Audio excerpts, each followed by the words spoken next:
Assalamualaikum warahmatullahi wabarakatuh. Salam jumpa Sobat Gen dengan geopolitis. Geopolitis, ngomongin geopolitik. Rame di medsos soal perang Iran Amerika. Tapi ada satu tempat, gua concern di satu hal, ada satu tempat di satu wilayah yang ternyata ngaruh banget ke isi dompet kita, pengeluaran kita, ekonomi kita, Selat Hormuz. Tapi yang nggak habis pikir adalah tempat sejauh itu, jauhnya ribuan kilometer dari Indonesia, bisa sangat berpengaruh di kita, sekitar kita, keluarga kita, kerjaan kita. Nah, untuk ngejawab kegelisahan gue itu, gue ngajak salah satu kawan yang merupakan analis geopolitik, Om Fauzan. Om, sehat Om. Saya paham ya. Nah, kira-kira ada jawaban nggak dari statement tadi? Kenapa satu tempat itu sangat bisa ngerusak dompet kita? Gitu. Dan kalaupun iya, berapa lama gitu? Dan kita harus ngapain? Gitu. Di hari normal sih sebenarnya Selat Hormuz itu sama kayak Selat Malaka dan biasa kan lain-lain, ya? selat biasa lah. Cuman dampak dari perang Iran, Israel dan Amerika ini membuat banyak orang berpikir kalau selama ini geopolitik tuh urusan elit, urusan berat dan lain-lain. Tapi nyampe ke ojek pangkalan sampai ojol pun itu sangat ngaruh ya. Nah, itu Dan kita sangat korelasinya apa berasa. sebenarnya? Kan gak banyak yang tahu nih. Iya, Selat Hormuz itu kalau normal day itu dilalui sekitar let's say 200 kapal lah. Di situ yang mulai ngangkut eh, minyak, pupuk, bahan-bahan kimia dari Saudi, Qatar, Oman, Uni Emirat, Iran juga. Semua tuh lewat situ. Tapi dengan penyerangan Amerika dan Israel ke Iran akhirnya membuat Iran balas dan mengakibatkan Selat Hormuz ini memiliki nilai strategis yang tinggi dalam perang ini. Perang ini sebenarnya kita ngelihat kan umumnya kita tahu tuh perang itu persoalan siapa yang paling banyak nembak, korban mana yang paling banyak jatuh. Tapi perang Iran melawan Israel dan Amerika membuat definisi perang itu sendiri banyak mengalami perubahan. Dan itu membuat banyak orang lihat perang ini udah bukan lagi seperti perang yang kita kenal sebelumnya. Nah, balik ke Selat Hormuz ini menjadi kartu strategis bagi Iran untuk ini bukan persoalan nutup selat aja, man. Ini akan menentukan nasib Amerika akan menjadi negara besar atau jatuh. Bentar. Selat ini. Pertanyaan sederhana gini. Amerika tahu Iran punya tindakan khusus untuk Selat Hormuz. Dan dia tahu juga pasti bahwa ketika dia membantu Israel untuk menyerang Iran akan punya dampak dari Selat Hormuz. Terus kenapa dilakukan? Itu kan yang jadi pertanyaan kita gitu. Jadi kayak emang Amerika nggak mikirin gitu. Gitu. Banyak yang nanya seperti itu gitu. Yang maksudnya orang-orang berpikir seperti itu. Ibarat contoh kita udah tahu kampung orang gitu. Terus kampung itu kalau kita datang dia memberikan dampak untuk hal-hal yang sebenarnya mungkin kita nggak bisa berdagang segala macam. Terus tapi kita paksa merangi kampung itu. Nah, apakah tidak ada pemikiran seperti itu di pihak Amerika? Publik Amerika juga berpikir kayak gitu. Oh ya? Cuman elit di Washingtonnya nih beda. Karena gini, John Ken, mantan direktur kontra terorisme Amerika yang semingguan lalu mengundurkan diri lah. Juga banyak tokoh-tokoh Amerika seperti Taylor Green, terus jadi Tucker Carlson dan lain itu tokoh-tokoh pendukung keras Make America Great Again ya. Mereka tuh saat campaign tuh dulu mengatakan cukup untuk perang luar negeri. Amerika harus balik lagi ke kekuatan Amerika, bangun industrinya sendiri dan lain-lain. Tapi kan bicara Amerika nggak bisa kayak gitu, bro. Mhm. Di sana tuh dipengaruhi kuat oleh luar negeri. Dalam hal ini Amerika tuh punya kekuatan lobby politik yang kuat di elitnya untuk mempengaruhi kebijakan luar negeri. Yang terkuat di sana tuh AIPAC, Amerika Israel lobbyis. Itu yang sangat kuat. Nah, makanya tadi kalau pertanyaan lu tadi, kenapa? Ya salah satunya tuh itu. Lu nggak bisa memiliki kebijakan sendiri saat lu apa menjadi presiden, tapi donor terbesar lu dari uh, negara lain, lu akan menjalankan kebijakan itu nggak terhindarkan, nggak di Amerika, nggak di Indonesia, nggak di mana-mana, itu udah pasti ya. Persoalan kayak gitu emang bukan persoalan satu tambah satu sama dengan dua, tapi variabelnya itu cukup banyak gitu. Memang itu persoalan yang sedang menggelisahkan bagi sebagian orang, kebanyakan Amerika, Bro. Sekarang gini, di Amerika sendiri sekarang lagi pro kontra jangan perang gitu. Tapi ini kan persoalannya sekarang Amerika udah nggak punya pilihan lain lagi. Mundur dan dengan konsekuensi kehilangan dominasi kekuatannya di Amerika, dan itu akan meruntuhkan kekuatan dolar Amerika, atau dia akan pergi perang gitu. Tapi sejauh ini sih kalau gue ngelihatnya untuk perang invasi darat masih masih gertak-gertak lah. Kekuatan Amerika di Teluk itu sekarang masih sekitar 5.000 sampai 10.000. Itu masih belum jauh. Gua anggap masih asumsi gertakan untuk perang darat lah. Perang udaranya pasti akan terus berlangsung. Nah, tadi balik lagi ke Selat Hormuz itu, dampak itu ngaruh Man, ke Indonesia. Man. Perdagangan tadi tuh kan sekitar 100 atau 200 kapal, sekarang tuh kapal yang bisa lewat Selat Hormuz itu sekitar 2 sampai 4 kapal per hari. Itu kurang jauh banget kan, Bro. Bisa nyampe 90%-an lebih ya. Kurang. Nah, 2 kapal tanker Pertamina itu juga masih tertahan saat ini. Belum bisa keluar. Kapal-kapal dari Sri Lanka, Bangladesh, Pakistan, Malaysia itu boleh lewat Amiran. Indonesia masih tertahan. Why? Ada beberapa hal ya. Karena dianggap kita saat ini walaupun erat masuk dalam bridge, tapi ada hal-hal mungkin yang sedang dievaluasi oleh Iran. BOP. Itu salah satu, tapi bukan faktor utama sih. Yang yang apa? Justru banyak organisasi masyarakat kita, rakyat kebanyakan itu yang mengucapkan bela sungkawa saat pemimpin tertinggi Iran meninggal. Lu lihat di medsos mana-mana tuh semua tuh kita ngucapin bela sungkawa. Juga mengungkapkan dukungan kuat lah sama Iran. Hal berbeda kan terjadi di level atas ya, pemerintah. Ya memang nggak bisa kita kita lihat, mungkin ada faktor-faktor lain yang jadi pertimbangan diplomasi kenapa hal tersebut terlihat belum cepat dilakukan. Tapi ini masih berlangsung lah. Nah, dampaknya ini Pertamina itu tankernya itu kalau di total ya, yang masih tertambat itu kan ada 2 kapal ya. Itu nilai totalnya sekitar 2 juta barel. Itu berarti bisa untuk BBM kita seluruh Indonesia itu untuk bertahan 2 hari. 2 hari doang tuh, Bro. Nah, repotnya ini kan kita jadi net importir minyak. Kita udah bukan kayak Indonesia yang tahun 80-an yang booming minyak. Kita tuh ngandelin pasokan ya dari Timur Tengah, dan dampak sekarang tuh ya pasti akan sangat terasa. Kalau seandainya, kalau gue sih yakin pemerintah nggak akan nyentuh pertalite, listrik dan lain-lain. Dampaknya itu akan banyak hal ya. Tapi kita bayangin ya coba, kalau seandainya harga minyak naik sampai 30-40%, dampaknya apa buat kehidupan kita? Terus kira-kira kalau naik segitu, kita masih bisa naik ojol nggak tiap hari? Nah, masih bisa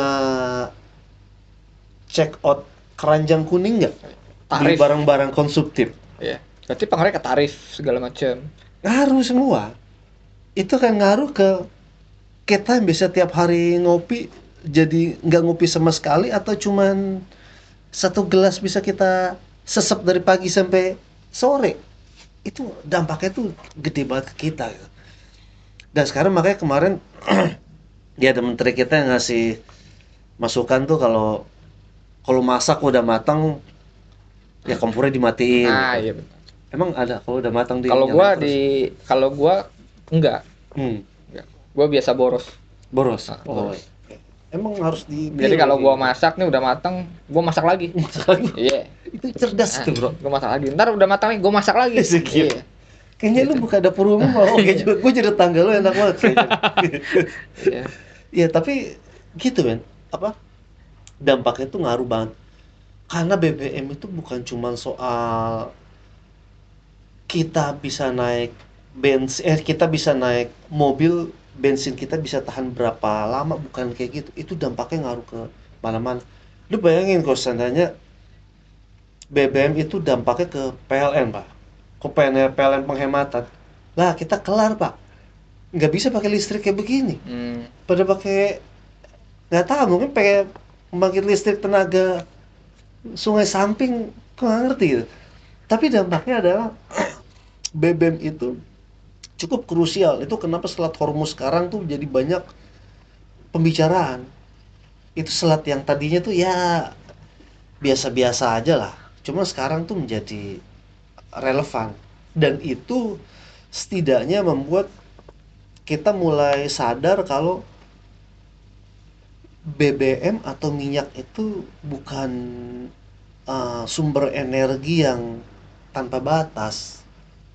Itu tidak infinity, itu terbatas. Sekarang memang mungkin ya gimana kita cara membiasakan diri dengan keterbatasan itu ngaruh, dampaknya itu gede banget. Berarti ini Ya. sebenarnya warning juga buat kita untuk melakukan transisi energi. Artinya memang ketergantungan terhadap BBM itu sepertinya memang harus ada alternatif ya, energi alternatif ya, entah itu dari Iya. mana gitu. Cuma kan kalau yang kita baca nih di berita-berita kan, membangun transisi energi itu infrastrukturnya mahal, nggak murah, dan memang belum ada hingga saat ini yang bisa menggantikan efisiensi dari bahan bakar minyak itu sendiri. Kita kan ngomong soal dampak ekonomi bagi masyarakat Indonesia yang kita kan memang pulau-pulau nih Indonesia kan, jadi nggak kayak negara lain gitu yang satu negara ada di satu pulau gitu. Kalau kita kan nggak gitu, terkait soal distribusi juga segala Iya, macam kayak gitu. iya, iya. Nah, balik lagi kita ke Hormuz nih. Sebenarnya apa yang harus kita lakukan terkait dampak dari si selat yang ditutup ini gitu. Apalagi kita kan belum bisa memprediksi kalau kapan mulai dibuka, kapan mulai di wilayah itu normal kembali gitu kan. Dan kita juga belum pernah mendengar soal misalkan diplomasi antara Indonesia dan Iran seperti apa terkait ini gitu. Karena kan jujur seperti lu bilang tadi, ini bagian elit-elit atas gitu. Tapi kan dampaknya ke grassroots, ke Kita, masyarakat, iya, iya, iya, ngaruh. ke dapur mama kita, tangga-tangga kita kan gitu.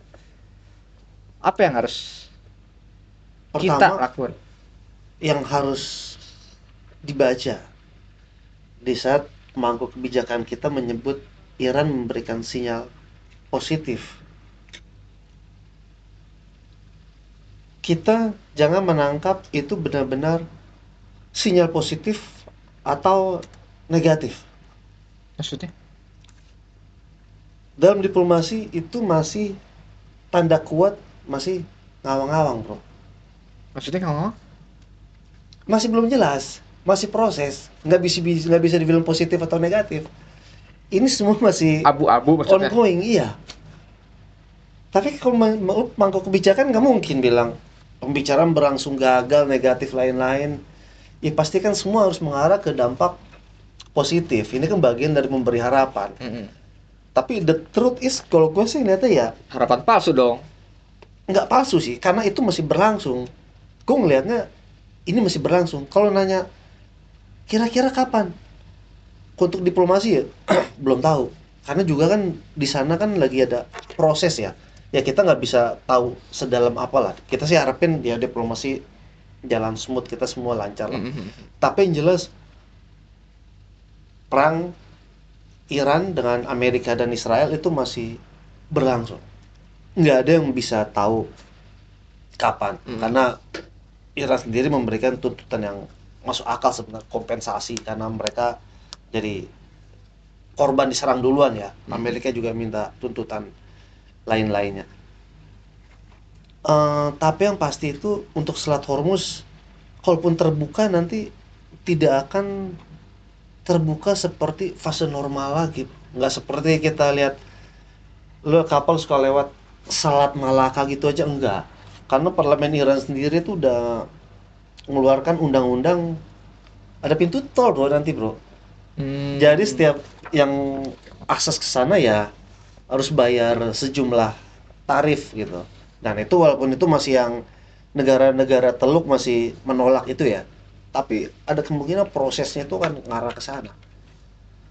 Yang jelas eh, Selat Hormuz adalah salah satu penentu dominasi Amerika di dunia akan masih eksis seperti sekarang atau runtuh. Karena apa? Amerika dolarnya kuat karena ditopang oleh hasil penjualan minyak dari Timur Tengah.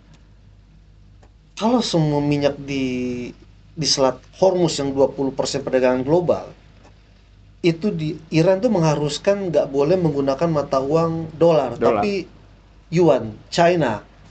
Itu dampak ke dolarnya sadis, man. Tapi dia bisa ngelakuin itu. Bisa.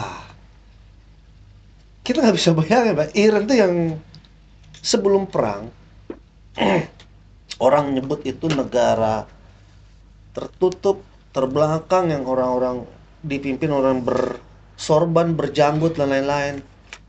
Tapi semua, nggak hanya kita di Indonesia, di Amerika di lain, itu terpana men. Karena tuh rata-rata tuh justru komandan garda revolusinya sampai wapres lain itu PhD semua bro. Dan itu PhD STEM, filsafat. Gue pas lihat juga gila ini isinya nih. Bukan orang-orang yang dari nepotisme naik tapi pure, dan itu serem men. Gue pas lihat ini nggak main-main gitu. Karena waktu Iran belajar banyak saat dari perang dengan Irak dan juga saat Amerika menginvasi Afghanistan. Mereka merasa nggak lama lagi mereka, aku lupa namanya itu, bapaknya apa? Bapak dari pencipta rudal-rudal Iran lah. Itu pilihannya ada dua tuh. Iran itu fokus ke armada pesawat terbangnya untuk memperkuat pertahanan udara Mhm. atau fokus di pembuatan rudal. Konsekuensinya kalau di fokus ke pesawat udara berarti kita harus Iran tuh harus siap untuk tertinggal 40 sampai 50 tahun teknologinya. Sementara kan disanksi terus dia. Akhirnya mereka milih eh, rudal balistik dan lain-lain deh ya. Hasilnya kita lihat seperti sekarang gitu. Gak habis-habis itu rudalnya. Bingung juga gue ngeliatnya itu. Dari situ kita ngelihat eh, perang dunia itu konsepnya tuh berubah, dan juga Selat Hormuz selain menjadi apa titik strategis. Nah di perang Rusia Ukraina, Rusia pun yang begitu unggul militernya tidak terlihat memiliki kartu truf positif seperti Iran yang punya Selat Hormuz. Ini menjadi satu case tersendiri, dan memang dilihatnya juga itu akan banyak pengaruhnya di Ethiopia bro. Sekarang bro, mereka tuh lagi kesulitan pupuk. Kalau Mhm. ada juga harganya naik sampai 90%. Kalau sampai 2 minggu lagi ini masih begini, gue sih bukan nakut-nakutin ya, tapi di Australia udah ada kelangkaan BBM. Sekarang warga Perancis kalau mau beli bensin ke Spanyol nyeberang tangga men. Indonesia nggak tahu. Tapi yang jelas kita nggak punya cadangan minyak strategis aja kalau terjadi seperti itu. Selain Iran, siapa yang paling diuntungkan dari penutupan Selat Hormuz? Kalau menurut lu? Oke, pertanyaan mungkin sederhana gini. Eh, kalau emang tadi negosiasi itu nggak boleh pakai dolar gitu, pakai yuan gitu ya. Sebenarnya Cina untungnya apa dengan penutupan Selat Hormuz? Itu dulu deh. Apa untungnya Cina yang penutupan Selat Hormuz? Lebih lengkapnya mungkin bagaimana dampaknya untuk Cina. Karena saat memulai perang ini juga Amerika tuh tetap nggak cuma Iran, tapi dia juga ingin menampar Cina. Asumsinya karena pasokan minyak Cina itu sekitar 20%-nya dari Iran. Dengan mengacaukan Iran berarti akan menghambat kemajuan Cina. Nah, tapi situasinya tuh sekarang kan dibalik gitu. Justru sekarang malah Amerika lebih terancam karena kekuatan dolarnya yang ditopang oleh penjualan minyak di Teluk sekarang sedang mulai goyang. Mungkin sampai 5-10 tahun yang lalu bro, nggak banyak, masih bisa dihitung dengan jari orang-orang yang bicara soal keruntuhan hegemoni Amerika secara ekonomi. Sekarang bahkan think tank di Washington pun sudah berpikir tentang Amerika pasca keruntuhan hegemoni dolarnya seperti apa. Ini dampaknya besar banget gitu. Trump itu mengantisipasi kenaikan harga pangan karena akibat penutupan Selat Hormuz ini lewat dia akhirnya mengurai sanksi untuk Belarus agar pupuknya itu bisa masuk ke pasar internasional lagi dan menurunkan harga. Tapi yang gue bilang dampaknya ini nggak cuman bagi kita, dimana kita akan bisa tiap hari naik ojol lagi apa enggak, tapi bagi warga Amerika di seluruh dunia itu dampaknya serem. Dan ini bukan perang strategis. Kan jadi lucu banget. Sebelum perang Selat Hormuz itu terbuka untuk siapapun lewat. Sekarang tujuan perang Amerika adalah Selat Hormuz agar bisa dibuka kembali. Lah terus buat apaan perang? Iya. Kan sebelum perang udah kebuka. Di sini nunjukin adalah perang yang serangan dilancarkan oleh Amerika ini sebenarnya bukan kalkulasi strategis Amerika, tapi digerakkan oleh kelompok lobbyis negara asing yang mengakar di Amerika untuk melayani kepentingan negara lain. Kalau ada perspektif lain, gue nggak bisa ngelihat lagi ada. Karena prank dong Amerika. Nggak prank sih. Karena kan sudah cukup mengakar kekuatan Israel di Amerika, itu nggak bisa diabaikan. Bahkan Menteri Luar Negeri Oman yang biasa sopan santun itu dia nulis artikel opini di The Politico kalau nggak salah. Itu mengenai bagaimana kebijakan luar negeri Amerika itu disetir oleh Israel. Dan itu ya bahkan direktur kontraterorismenya yang udah level nasional yang tiap pagi memberikan asesmen intelijen pada presiden itu yang mengundurkan diri, John Kent, dan juga mengungkapkan kenyataan tersebut kalau Amerika memang digerakkan oleh kepentingan Israel, dan itu sesuatu fakta yang telanjang, nggak ada yang bisa bantah soal itu. Itu makanya kita ngelihat apa yang terjadi saat ini di Timur Tengah tuh nggak bisa ngelihat kepentingan nasional Amerika aja, karena Amerika nggak ada kepentingan nasional di sana sebenarnya. Nggak, gue tuh ngebayangin warga AS tahu nggak gitu. Tahu sebenarnya. Terus ketika lo jadi warga AS ternyata pemerintah lo kayak gitu, terus kayak gimana gitu. Cuman agak ribet men, karena di sana tuh kalau gue lihat justru civil society-nya tuh nggak kuat. Kan kebentur men. Lu mahasiswa di sini masih enak loh. Ya, bro. Maksudnya ada yang Sambil bisa apa? Sembari aksi, nyuarakan sikap kritisnya dan lain-lain, mengkritisi pemerintah dan pemerintah. Ya pro dan kontra ada lah gitu. Tapi kan lu kok jadi mahasiswa di AS tuh nggak bisa gitu pak. Karena lu saat lu naikkan sign mau kuliah di mana, lu udah terjerat utang pendidikan. Dan itu beban itu terbawa sampai lu usia 70 atau sampai akhir menutup mata. Makanya nggak bisa sebebas mahasiswa atau kelas menengah di sini. Karena saat kuliah pun mereka udah menandatangani surat beban utang yang mendingan aku fokus aja lah biar gue kerja biar bisa bayar utang. Dilematis emang. Baik lagi ke kita nih bro, ke Indonesia. Tadi kan dijelasin tuh soal dampak terkait harga BBM, stok BBM. Nah, buat kami ini yang ada di ya mungkin kalangan menengah ke bawah gitu ya. Investasi apa yang harus dilakukan? Terus kalaupun kemarin kan sempat ada kebijakan katanya mau biar energi irit tuh harus WFH gitu kan segala macam. Ada kebijakan walaupun masih dikaji ya, walaupun masih digodok ya. Nah, cuma apakah itu satu-satunya jalan keluar? Kan pertanyaannya itu. Nah, yang kedua, ekonomi kan harus jalan terus gitu. Baik di semua elemen ya, elemen bawah, tengah dan atas. Nah, balik ke pertanyaan tadi. Untuk kalangan menengah ke bawah, apa yang bisa mereka lakukan untuk investasi, untuk menjaga ketahanan dompet nih? Biar kalau yang elit-elit mah kita nggak usah ngomong lah ya, misalnya mereka tinggal bisa pindah atau mereka bisa liburan dulu gitu ya. Tapi kan kalau untuk yang ada di Indonesia ini kan mereka harus tetap hidup segala macam kayak gitu-gitu.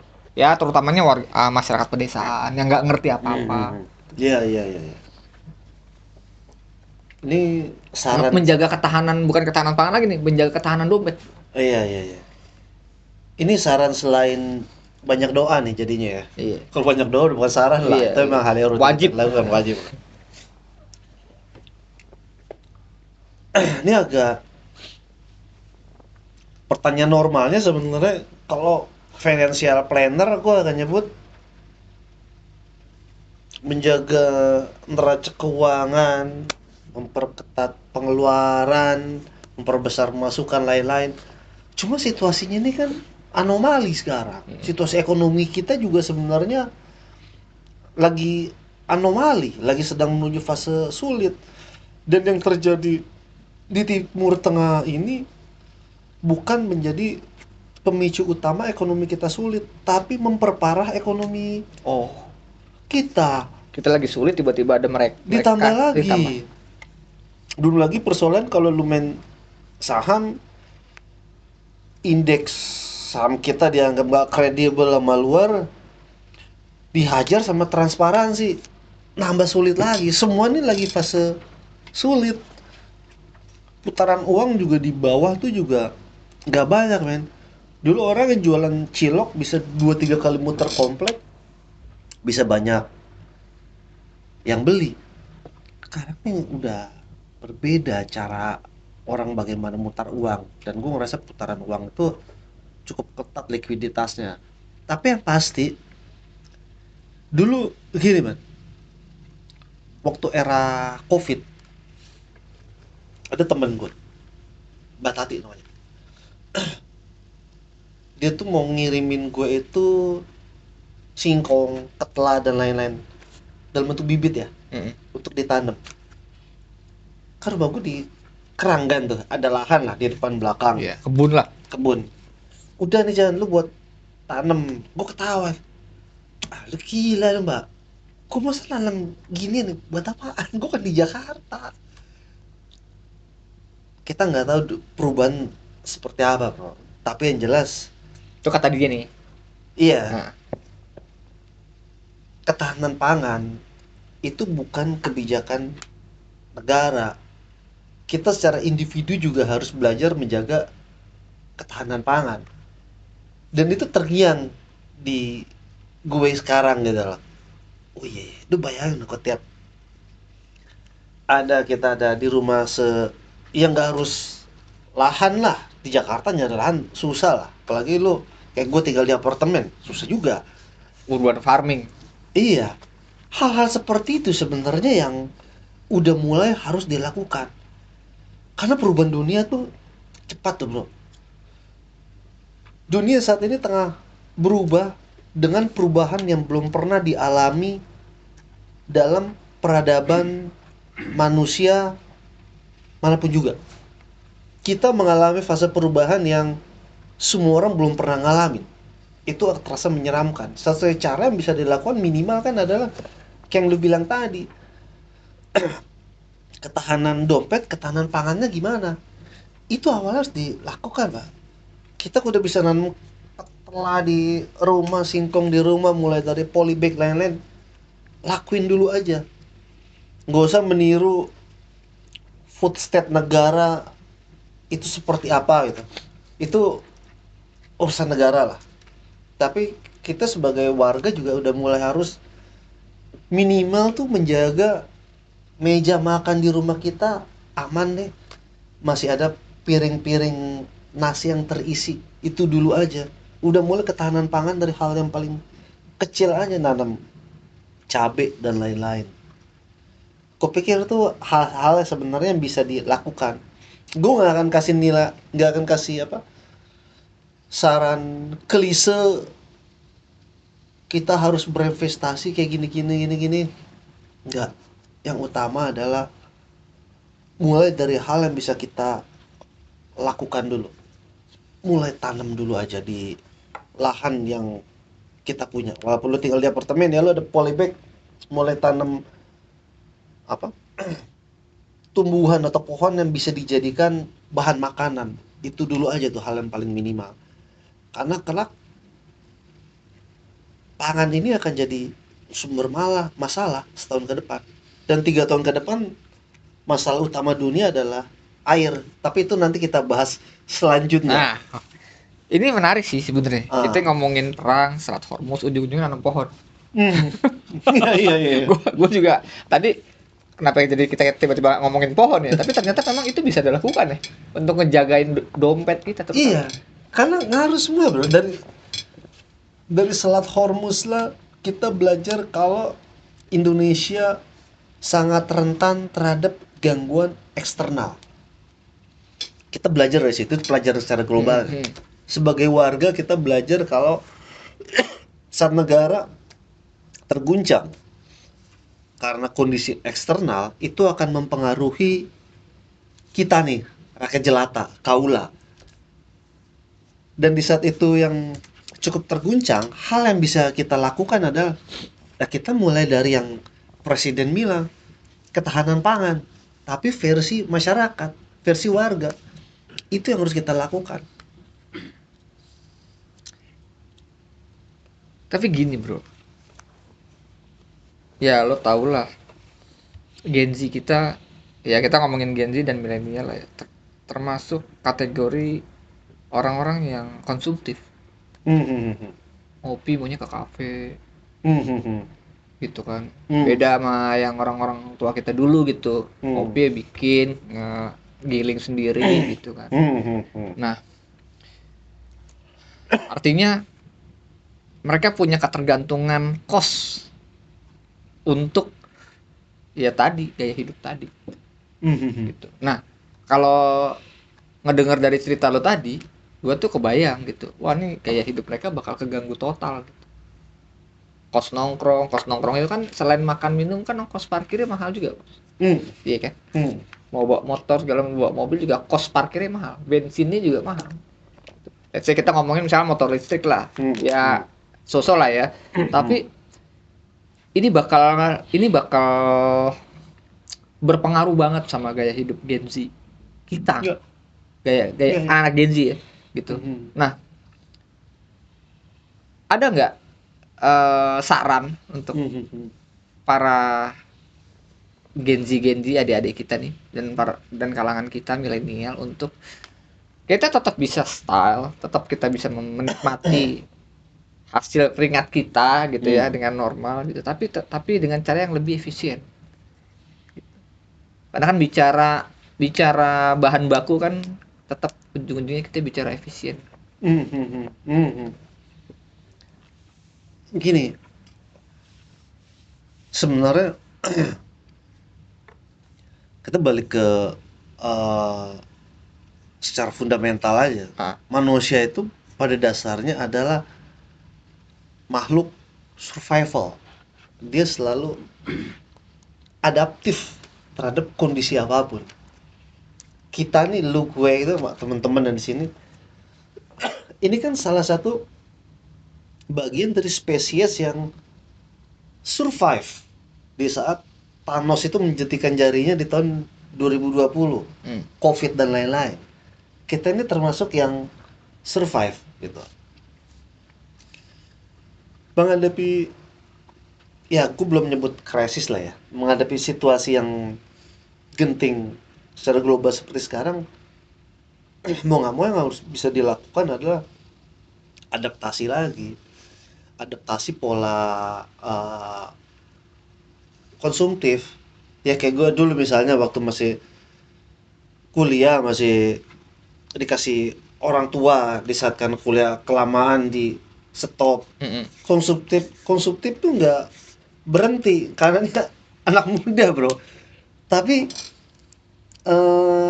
shifting, adaptasi. Misalnya yang kopi bisa sehari 3 gelas 4 gelas itu jadi segelas gitu, tiap hari bisa tiap hari.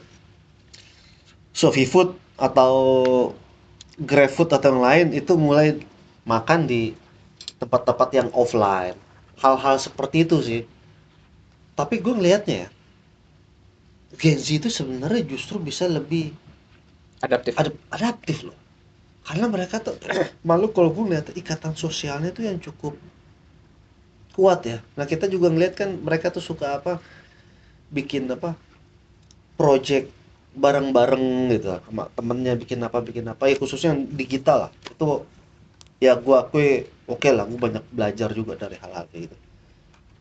Tapi kelak gue yakin gak harus kita kasih tahu, kelak mereka nanti juga akan adaptasi untuk mengatasi persoalan harus berhemat di saat nongkrongnya jadi berkurang, konsumtifnya jadi berkurang. Bisa aja kelak nanti akan jadi urban massal atau gimana gitu. Gue yakin hal-hal tersebut sih nanti akan dilakukan, karena di Jepang pun misalnya ya, itu Gen Z atau yang lebih mudanya lagi itu malah banyak kembali ke desa, berkebun lagi. Petani milenial. Iya, tapi jadi inget yang mantan gubernur di sebelah itu. Tapi nggak ada dampaknya itu. Tapi maksud gua adalah eh, gini, Gen Z yang melakukan survival yang biasa dilakukan oleh orang-orang yang lebih tuanya, itu mereka adaptasinya tuh luar biasa, Pak. Karena mereka tuh melek teknologi, mereka melek informasi. Yang di Jepang itu sampai lu Gen Z tapi lu ke sawah, lu tuh pakai dasi, dan lu nggak berpikir tuh tandur atau bawa cangkul lain-lain. Karena lu udah terbiasa dengan teknologi, lu bicara traktor dan elektrifikasi lainnya. Dan itu justru amazing gitu. Gue yakin nanti akan ada adaptasi-adaptasi yang dilakukan ya. Tapi yang jelas adalah, kalau gue bisa advice, ya gue investasi lama lah di saham, mayoritas paling lama ya. Ya hindari dulu kripto lah, Pak. Hindari dulu barang busuk itulah. Hindari dulu hindari dulu investasi di Mas. emas. Lu hindarin dulu, jangan bro. Gue punya alasan kenapa ngomong gitu. Harga emas sekarang turun. Ini sebenarnya anomali, karena biasa emas itu dianggap safe haven. Safe haven. aman, aman, karena liquid kan lagi. stabil, liquid Iya. lain-lain. Iya. Cuman dalam perang di Timur Tengah ini konteksnya menjadi beda. Lu tahu kenapa waktu kemarin tuh harga emas turun sampai 15%? Karena orang-orang kaya di Teluk itu ngebuang emasnya. Mereka tuh megang cash semua. Cash is the king. Nah, saat itu tuh emas jadi turun. Dan dengan situasi seperti sekarang ini yang emas juga terus turun, gue sih kalau gue Nah, karena nggak boleh menyarankan investasi apa ya, nah, karena bukan perencana investasi yang dilegalisir oleh OJK. Ah, OJK punya rule tuh kayak iya. gitu. Tapi kalau ditanya gue apa, gue sih hindarin emas sama saham dulu sekarang lah. Masih tetap cash is the king, bro. Ada satu hal yang kelewat, bro. Hmm, apa itu? Lu perhatiin nggak? Sekarang tuh harga handphone pada naik. Bener. Isunya itu katanya gara-gara chip mahal. Hmm, hmm, hmm, hmm. Itu dampak dari itu tadi. Oh, bukan gara-gara Gen Z nggak boleh medsos terus pada main jual. Oh Oh, enggak. itu nanti di episode Itu berikutnya ya. Oh iya berikutnya. iya. Enggak, ini kemarin tuh ponakan gue abis lebaran tuh mau beli handphone kan. Terus gue Ah. cariin tuh yang 2 jutaan gitu. Terus harganya sekarang yang awalnya 40 30 40% ya. 30 40%. Lo mau sekarang orang punya pegangan lah untuk handphone level yang harganya terjangkau sama yang harganya nggak terjangkau. Nah, yang terjangkau ini yang tadinya sangat terjangkau ini udah pelan-pelan naik tangga ke arah-arah yang kok naiknya gila-gila nih. Iya. Katanya gara-gara sekarang RAM harganya mahal, langka pula gitu kan. Terus ya nggak usah handphone, laptop juga naik gitu. Artinya gue ngelihat gini, kalau kita kurasi dari obrolan kita tadi ya, Selat Hormuz memang mempengaruhi ekonomi kita, Indonesia dan beberapa negara. Tapi sepertinya dia juga mengajarkan kita untuk nge-switching fundamental. Ya nggak sih? Hmm, hmm, Lu tadinya konsumtif, terus lu diajarin. Ya, gua hmm, ngelihatnya hmm, sama hmm, kayak COVID lah ya. COVID juga ngajarin hmm, kita nge-switching fundamental kan. hmm, Kayak hmm. gitu. Nah, ini juga sepertinya nilai plus yang bisa kita dapetin dari pertikaian yang di sana itu mungkin kita bisa lebih bijak Ya ya pengelolaan iya aset, benar. bagaimana kita mengkonsumsi sesuatu gitu ya. Yang Hmm, tadinya mungkin kita biasa makan beli pesen segala macem seperti saran lo tadi kayak hmm, kita udah mulai bisa pakai urban farming nih, hmm, hmm. rooftop kita manfaatin buat Iya tanam segala macam. iya. Karena kalau gue berasa pribadi geopolitik itu ngaruh ke kehidupan gue langsung ya. Itu inget gak lu dulu? Selat Cina itu dulu sempat memanas bro. Hmm. Rencana tuh, wah Cina mau invasi Taiwan lain terus sempat Iya. ditutup selatnya itu. Nah, Gue mau beli motor barangnya kagak pada ada men. ketahan. Ketahan semua di sana. Dan juga gue mau beli laptop saat itu nggak ada. Bukan karena barangnya ketahan. Semikonduktornya itu sedang bermasalah di pabriknya sedang bermasalah di Taiwan karena penutupan itu. Itu dampaknya dahsyat gitu. Itu baru urusan eh, Cina dan provinsinya Taiwan loh. Iya. Ini apalagi Selat Hormuz dan lu bilang tadi itu. Salah satunya adalah karena bahan baku utama pembuatan chip itu yang ada di Qatar, Emirat, lain-lain itu kena ajar, rudal. Itu recovery-nya akan cukup lama dan biaya dan apa shippingnya juga semua lagi bermasalah. Itu kenapa kalau pabrik-pabrik semikonduktor di Amerika lain itu sekarang tuh ada, ya ada, tapi bahan bakunya kagak ada. Itu masalahnya. Itu kenapa akan ngaruh ke harga yang lu bilang tadi, handphone lain-lain. Iya, bener. Itu dampaknya luar biasa banget. Jangankan itu, bro. Sekarang harga tembaga aja di pasar global ya, itu naik 20%. Tembaga. Kita belum bicara soal bahan baku kimia ya. Iya benar. Itu ngaruhnya tuh dahsyat banget. Makanya lu bayangin nih urusan Hajat hidup orang banyak nih. urusan apa? Salah sempit yang jaraknya 6.500 kilometer dari kita, men. Dampaknya ngehemat ke kita itu ngaruh banget. Iya loh. Ngeri, Bang. Kemarin nyokap gua mau umroh, diundur bro. Iya, Iya. nggak boleh, Bang. Terus katanya kalau ada jemaah di sono tuh emang suruh pulang dulu. Atau enggak tahan dulu stay sono sampai Iya. sampai penerbangan normal lagi gitu. Kayak gitu-gitu.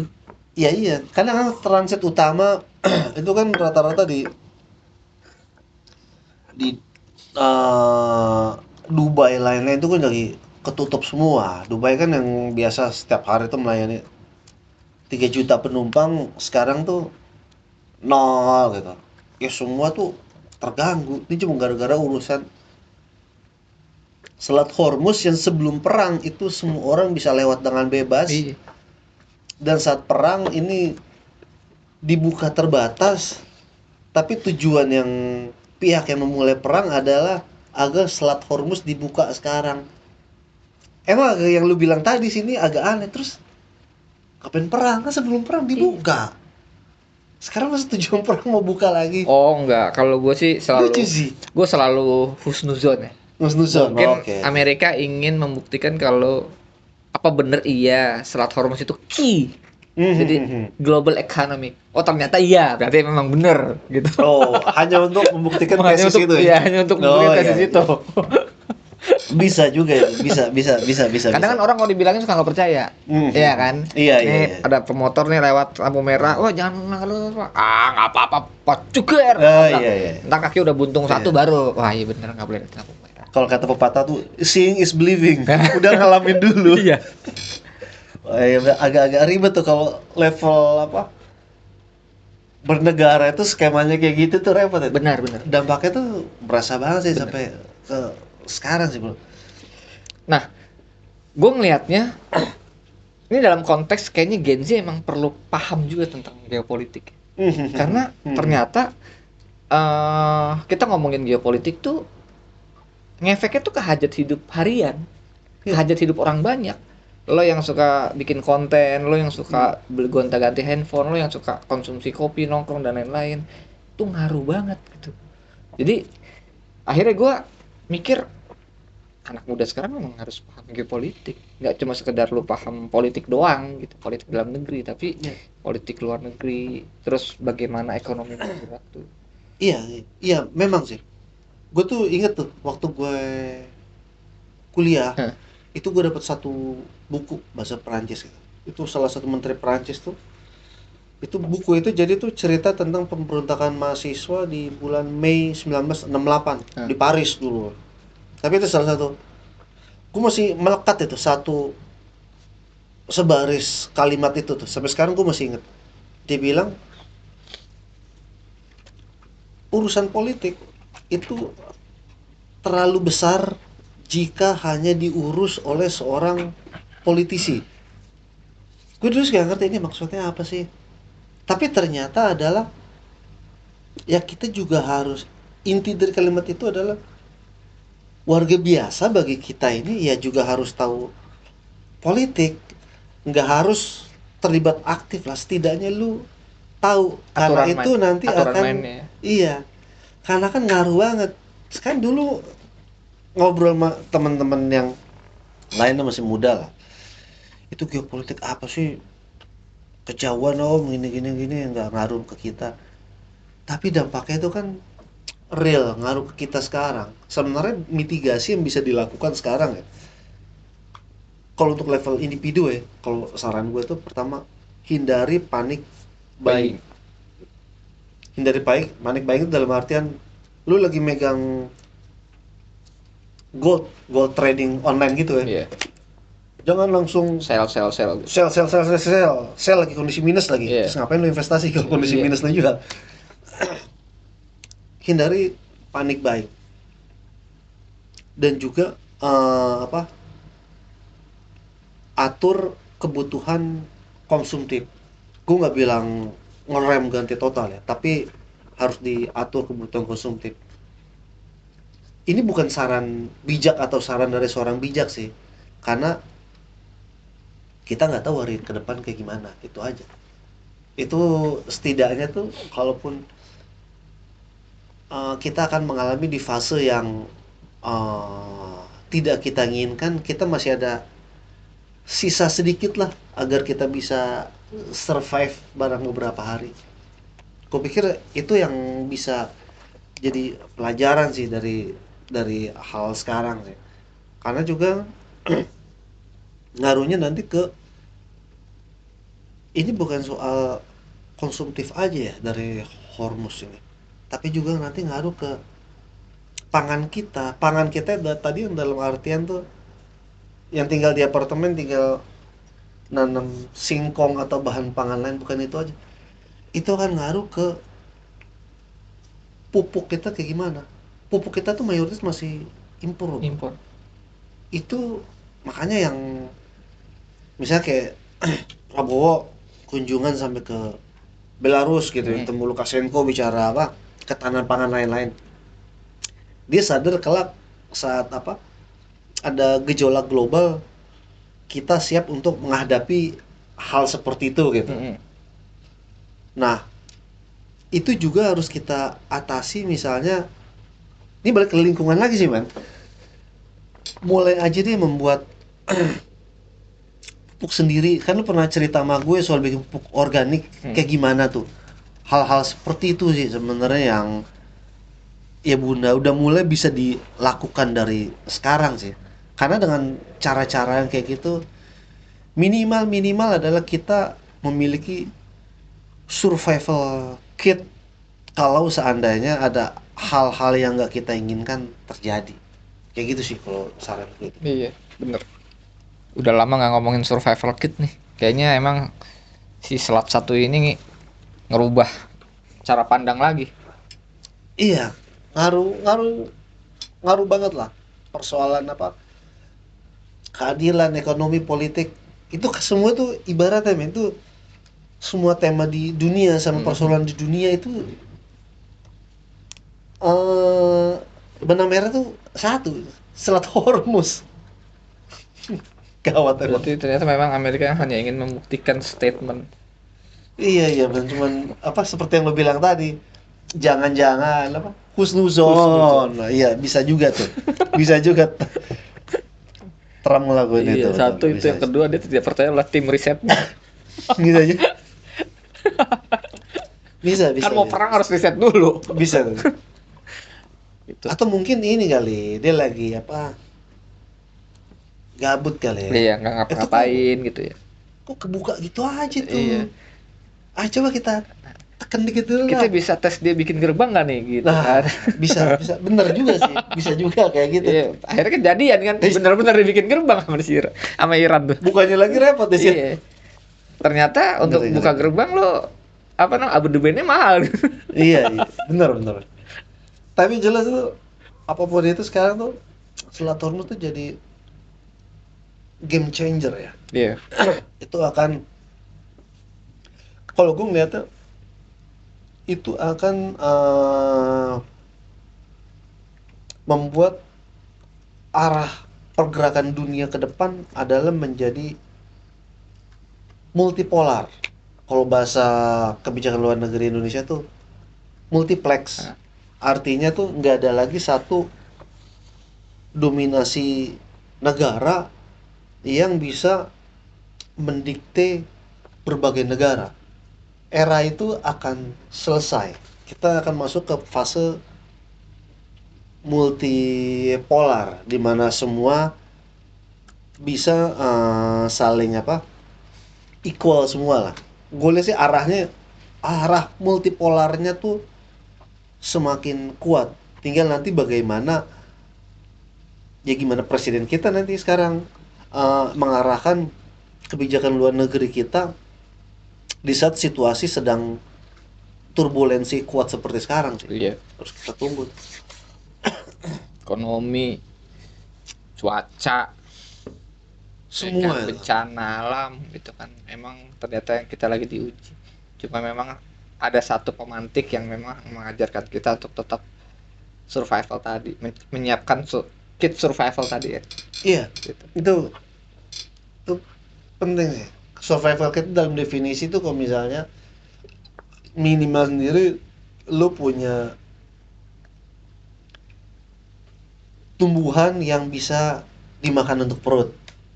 Atau bisa juga survival bag-nya tuh dalam artian tuh paspor lo, KTP lain-lain tuh udah siap di tas darurat Nah, kalau something happen. nah, Di situasi seperti sekarang ini kan hal-hal yang tidak diinginkan pun ya harus kita siapkan kan, karena nggak ada yang tahu ke depannya iya. kayak gimana kan.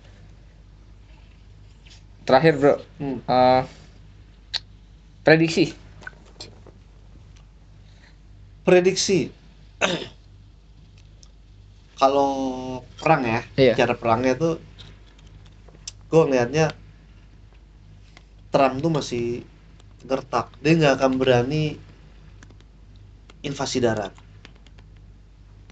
Kalau gue ngeliat tuh parameternya dari pengerahan pasukan Amerika tuh cuman 10.000 atau 20.000 loh. Minimal lu harus menyiapkan kalau mau invasi ke Iran tuh 100.000. Itu minimal bro. Karena tuh negara itu bukan kayak Afghanistan men, bukan kayak Irak Mm-mm. atau kayak Vietnam dulu. Karena Vietnam pun waktu lagi Amerika invasi Vietnam, mereka tuh hanya mengirim, Rambo. bisa juga itu. Mereka hanya ngirim 3.000 marinir ke pangkalan Danang untuk mengamankan airport. Ya bisa juga kayak gitu. Cuman sekarang sih gue nggak ngelihat ada arah ke sana ya. Yang jelas entah itu 3 hari atau 5 hari, yang pasti adalah dunia dunia akan ngalamin perubahan yang belum pernah terjadi sebelumnya sih. Itu dampaknya nanti akan good or bad buat kita, harus kita tunggu. Tapi yang jelas dunia yang kita jalani sekarang nggak akan pernah sama lagi sih. Aku lihat itu. Bakal ada nggak nih nanti akan gerakan-gerakan di Amerika sana untuk ya Donald Trump turun atau apa gitu. Sekarang udah ada. Karena memang Hmm. ternyata perang kemarin itu juga berdampak buat warga AS kan. Sebenarnya mereka juga Ya. nggak mau perang kan sebenarnya. Hmm. Nah, yang lucunya gini, men. Gue lupa nih tadi mau ngomong itu. Kebijakan Trump itu nggak jalan sendiri. Kan tadi kan dipengaruhi oleh lobby luar negeri dan Iya. lain-lain ya, Nah, politisi asing. Tapi juga ada insider trading di maksudnya? market, men. Jadi tuh lu lihat polanya. Sebelum Trump ngomong, dia biasanya ngomong tuh sebelum penutupan pasar atau saat penutupan pasar. Sebelum weekend tuh dia ngomong suatu, oh, hari Senin sebelum market opening dia mengumumkan sesuatu gitu. Dan itu real bro. Ternyata tuh ada insider trading dalam artian 5 atau 10 menit sebelum dia ngeluarin suatu pengumuman, itu kayak ada orang yang tahu dia akan ngeluarin pengumuman nih, itu akan masang posisi short atau buy, mulai dari Bitcoin, pasar saham, emas dan lain-lain. Ada insider trading gitu.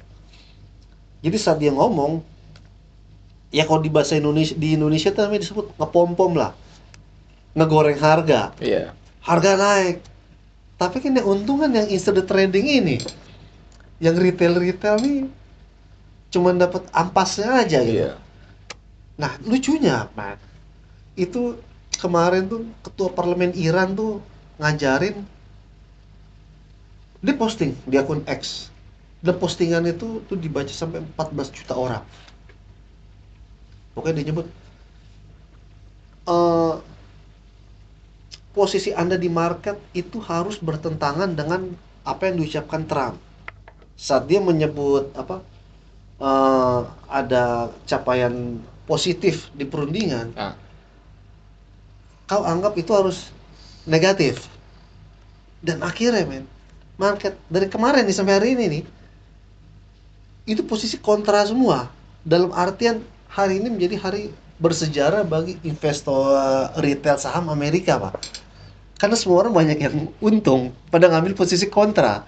Sekarang yang rugi justru insider tradingnya yang nempel di Trump. Oh iya. Ini menarik, Pak. Logis tuh, logis.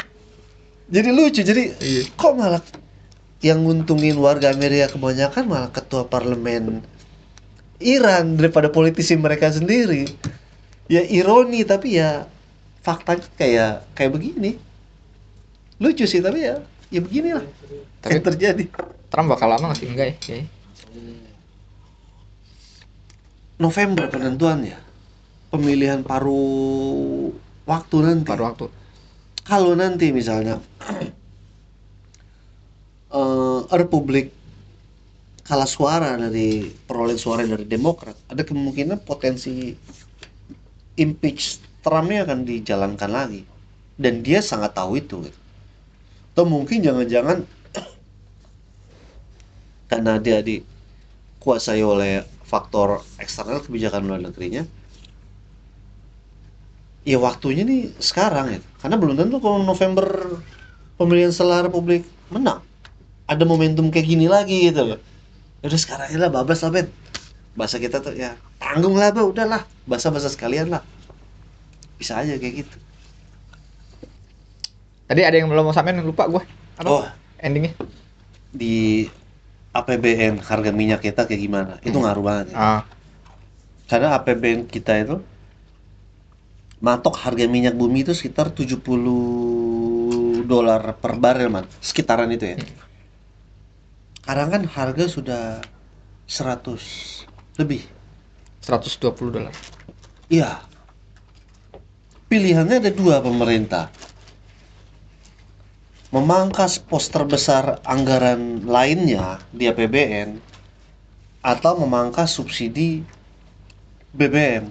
Dua-duanya itu punya dampak. Kalau kalau subsidi BBM nggak mau dikurangin, kalau subsidi BBM tidak ingin ada perubahan, berarti ada pos-pos anggaran yang harus disesuaikan. Kita cek aja tuh mana tuh pos anggaran terbesar di APBN tuh. Anggaran Polri, pertahanan, MBG. MBG, wah terbesar tuh. Pendidikan. Ya. Nah, tinggal rasionalisasi aja. Itu akan ada penyesuaian atau enggak? Gue belum begitu tahu itu. Atau ada penyesuaian terhadap subsidi BBM. Dalam ini gue masih berkeyakinan ini nggak akan di apa-apain soal subsidi BBM. Karena nggak banyak presiden Indonesia yang berani melakukan langkah yang tidak populis, pengurangan subsidi BBM. Iya. Itu Itu dampaknya gede ya? gede. Iya. Dan itu bisa cuma SBY itu men yang berani ngelawan arus ngurangin subsidi iya. BBM. Sekarang tuh nggak lihat. Itu pengaruhi citra juga sebenarnya. Iya, itu ngaruh, ya betul. Makanya ini cuman repotnya man, cadangan BBM kita itu terbatas men. Jepang aja tuh resah karena cadangan BBM itu hanya ada sekitar 200 hari sekian lah. Malaysia kayak gitu juga. Kita ini kurang lebih 20 hari Pak cadangannya Pak. Kalau perang sampai sebulan di Selat Hormuz, ya nggak tahu gimana men 20 hari. Tanpa lepas dari itu BBM berkurang seperti halnya Kuba yang sekarang di blokade sepihak secara total oleh Amerika. Sampai berhari-hari mereka tuh pemadaman total lampu gitu. Bisa aja kalau kayak gitu. Tapi gue yakin ya itu tadi kalau bicara konteks Gen Z-nya ini ya, di saat situasi ya sedang mengalami ketidakpastian kayak gini, memang ada baiknya kita mulai dari hal kecil dari kita dulu aja. Ya lu belajarnya gimana ngatasin bikin sumber energi. Tapi kan susah bang, itu kan urusan anak-anak STEM kayak gini-gini. belajar aja, karena misalnya kan ada juga tuh, kan dulu kita suka belajar percobaan apa, kentang dua, ada dikasih apa, kabel baterai, tahu lampu jadi nyala. Kita mulai hal-hal start dari hal kecil gitu dulu aja, setidaknya ada langkah preventif individu kita untuk menjaga ketahanan pangan dan ketahanan Energi. energi minimal tuh untuk diri kita dulu. Iya. Ya mulai bijak sih kalau menurut gue ya. Ya benar. Maksudnya kayak ya bener tadi ada seorang menteri yang bilang kalau habis masak ya kompor dimatiin. Nah, itu bener saran yang sangat bijak dan fundamental. Nah, iya, Itu bener. fundamental banget. Dan itu. lu masak terus lagi Ya. kan, begitu lagi. Jadi gua akhirnya berpikir sekarang gua kalau masak ya bener udah mateng gua matiin dah. Gitu kan daripada mateng gua masak Iya. lagi. Ya, gua nggak jadi tetangga lu dong kalau Iya. gitu, nggak bisa numpang masak gua. Ya, gua kayaknya akan mengikuti saran itu. Oh, oke. Iya. Karena itu sangat fundamental sekali. Benar. Ngomong-ngomong lu udah makan? Belum gua. Udah makan dulu. Lapar, men. Oke, teman-teman. Hmm. Obrolan geopolitis kita sudahi dulu.